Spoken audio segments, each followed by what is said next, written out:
Oh, g'day. Yeah, you caught me strumming my harp, a little rat harp. We're making these things to do rigging on my sailing ships, and I'll make versions of these available on the Bass the Cat store soon. If a number of you expressed interest. But look, this week I have been thinking about procrastinating. What I mean is, I do procrastinate a lot, yes. And I think a lot of us modelers do, but I don't think it's such a bad thing. Now, there's an equation in procrastination. It's a bit lyrical, isn't it? There's boredom, which is what stops your modelling, right? That zaps your mojo, okay? And if you're bored, well, you procrastinate. But then there is creativity. Well, that's what you want to do. That's your modelling. Your modelling is creative, no matter what it is, whether it's just the painting side that you like, or it's just the building side that you like, or researching or buying models. There's sort of a creativity to it. And that's what draws us to the hobby, I believe. I think it is, yes. Is the fact that we can get lost in the creation of something, assembling it, building it, painting it, talking with friends about it. It is relaxation. And it is creativity. And its enemy is boredom. So how do you stop procrastination? Well, let's talk about that. Let's have a tug at that problem in the unfinished Gooch. We will look at the reasons that boredom and creativity fight. And I think there's ways around it. Roll the music.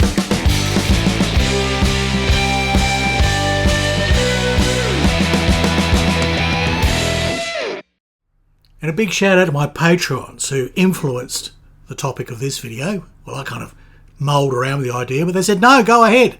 And if you want to be a patron, it'd be really big help, for as little as $1 a month. Support the channel. You get a lot of background stuff that people don't get to see here. And you get to interact with me directly if you want to. And we've even got discourse now. Yeah, that's the thing. It's a chatty thing. You can go there. Anyhow, look, if I have a look at Scalemates, right? If you don't know Scalemates, there'll be a link down here. Scalemates is a big database of your kits. You put your kits in there and everything, and I often talk about it, and it's great because stops you buying the same kit twice because, you go down to the hobby store or whatever, you're online, you're going to buy something, and then you go, hang on, and you check Scalemates and go, hang on, I've got 6 of those already, I don't need another one.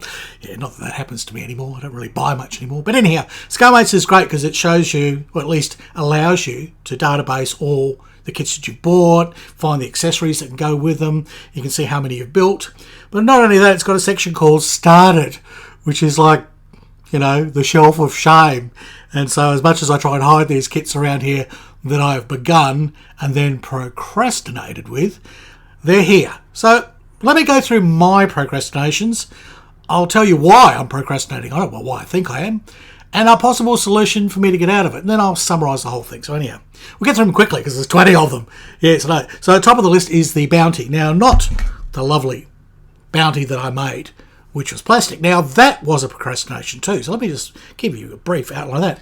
See, I just moved to Brisbane and I really wasn't very happy with the place that I was renting. It was just, it was a friend's place and I was, doing it for them and sort of thing. And all the wrong reasons, moved for a girl and, friend. And yeah, look, you just blew it. So I was very unhappy. And I realised I wasn't doing any modelling. I was doing nothing. I was just hardly making any videos. And then I had looked through my stash and here was the bounty kit. And I went, all right, I'm going to build it, but I'm not going to make videos. Now, I'll build it, post a few photos on Facebook. That broke my procrastination because I wasn't doing anything. That broke my fug. The fog, the thing that stopped me from moving, the thing that made me bored. I was bored with where I lived. So to move me on in that case, to make the plastic bounty, I just decided no pressure, no YouTube, because I just realised I did not have a smiley face for YouTube. In fact, I think the only video I did, I had a big bandage across my nose. You go back and watch that one. Anyhow, so what I did in that case is I just built it for fun. And then I realised after a month, actually only a few weeks it took, so I wanted to build it every afternoon after I finished my contract work. I wanted to build it because there was no pressure. So in I got, and I do a few things. And I also set myself, I would only do half an hour. So there's a couple of tricks I did. One, I removed any pressure. It wasn't going into competition. It wasn't going on YouTube. It was just something I was doing for myself. And so because of that, I'd say do half an hour, before I have my dinner. But I'd end up in there for like 2 hours or more sometimes and be absolutely starving and realise I better sort of stop it. And this got things going. And then when I eventually did videos for the bounty, it was sort of pretty well made. And I just went through the photos and discussed what I did. Now, the wooden bounty, like this one, well, I had a ball with that when I started it because it was the big plague, wasn't it? The apocalypse. And we're all, at home being paid by the government just to sit around and do nothing. It was winter time, which is quite good here in Australia because where at least I live, it's very sunny. And if you can get out of the cold wind, if you can, I had a veranda that was kind of secure. It was north facing. North down here is your sunny side, right? If you guys up on the other side of the world, south is your sunny side, all right? So don't think, that would be the cold part of the house, Harry. No. North down here is a hot part of the house. Anyhow, so here I had this balcony, right? And lovely and warm, great place. Took the wood kit out there because I knew it'd make a big mess, and I started building and I started planking, and I did a whole ton of videos on all the different things about planking. I went berserk, made about a dozen videos just on planking the hull, and they've been well received. They're actually some of my most popular videos because I had no pressure. I was enjoying it. I hadn't done wood kits for quite so many years. I built a lot of wood kits when I was younger, but never to that extent. I never planked that well. I really did my research and did the best job I could so I could share with you and explore with people watching the techniques and the methods and what worked and what didn't work. So because of that, I was motivated. This is the thing. There was no boredom because what I was doing was new. It was interesting. I had time. I didn't have to work, so I could, start when I wanted, finish when I wanted, sitting out in the balcony, sunning my legs, listen to whatever music I wanted, and then just shoot a few pieces, drop a voice on it, and there you go. I had a video. So that was then. When the plague ended, well, sort of, right, or at least when we're all out to go out of our houses, start running around again, the equation changed, okay? So it's completely different. And because of that, I did a little bit like every 6 months on that ship, but I was busy doing other things and I was back to doing plastic models, and it wasn't so much boredom. I kind of just hit an impasse with that. I was doing other things. Now, to get back to that, I've already said that the end of this year in the break, because I'll have a break between Christmas, New Year, there's about 2 weeks where I won't be working, won't be doing anything. There's nothing on. The whole of Australia shuts. Everyone goes to the pub. Yes.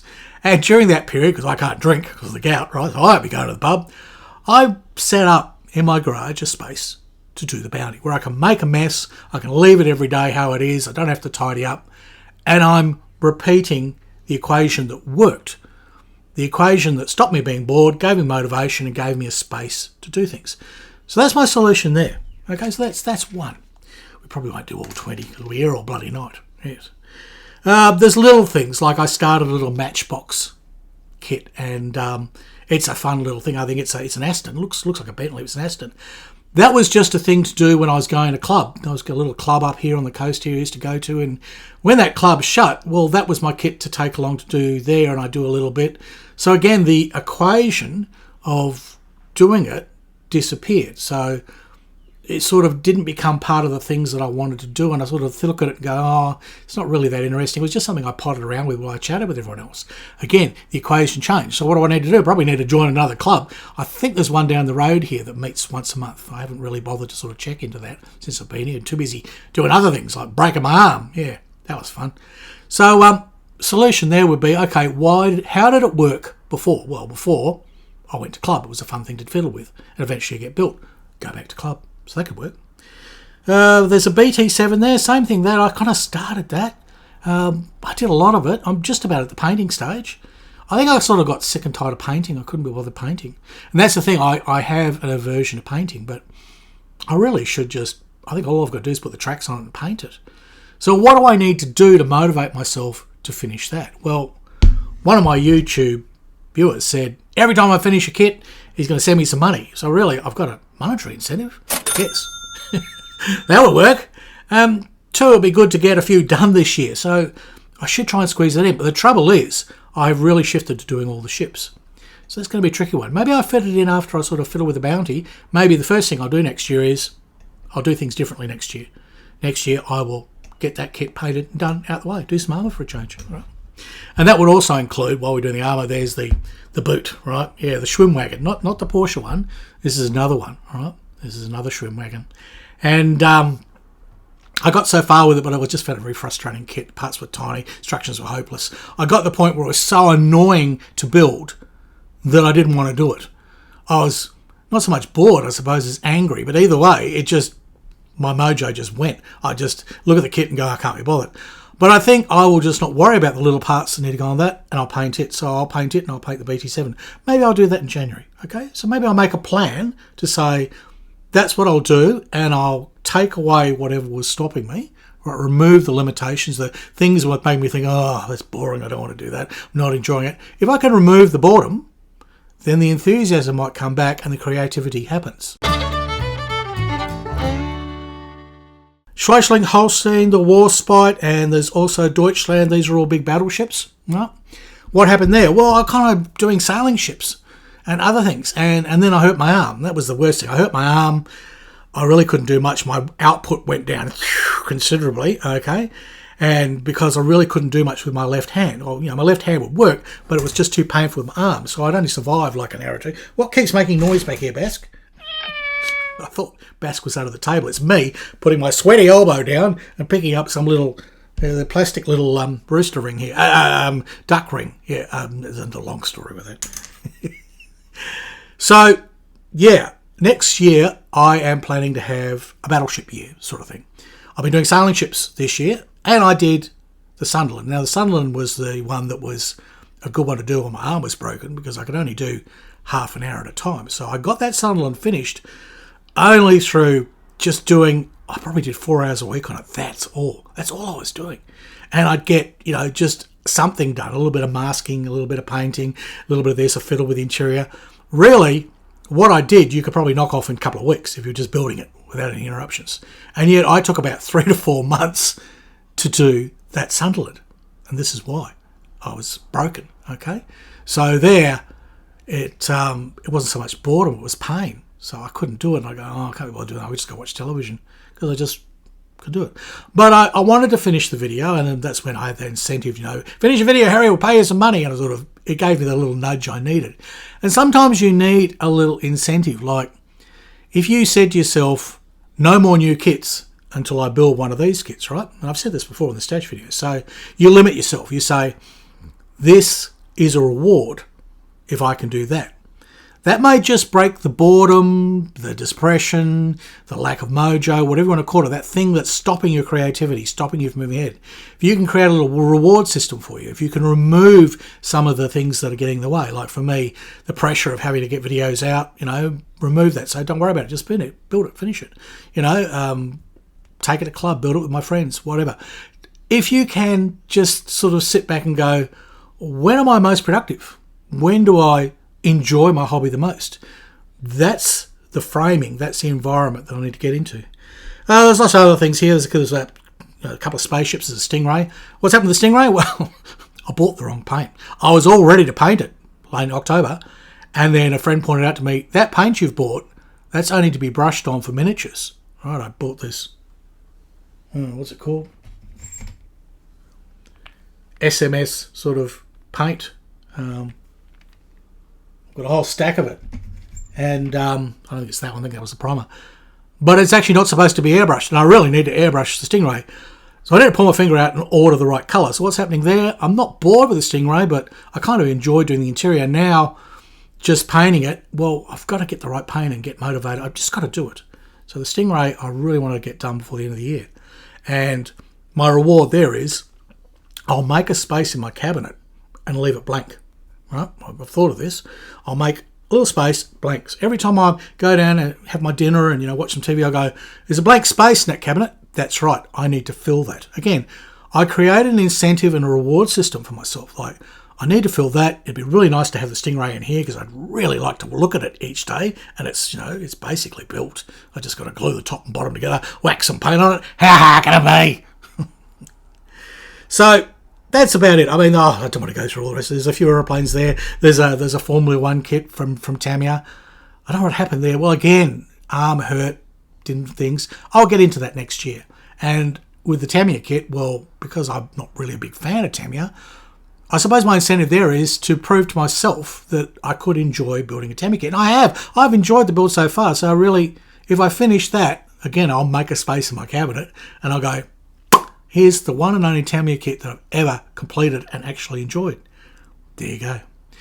So those are my ideas, and those are some of the ways that I kind of look at my modelling and some of the things that will get me through. Again, not everything's going to get done, but who knows? Some of it just might. Well, there you go. That's my thoughts on the whole thing of procrastination. Now, I did say at the beginning, it's not a bad thing. And I think the way to solve it is what makes you better.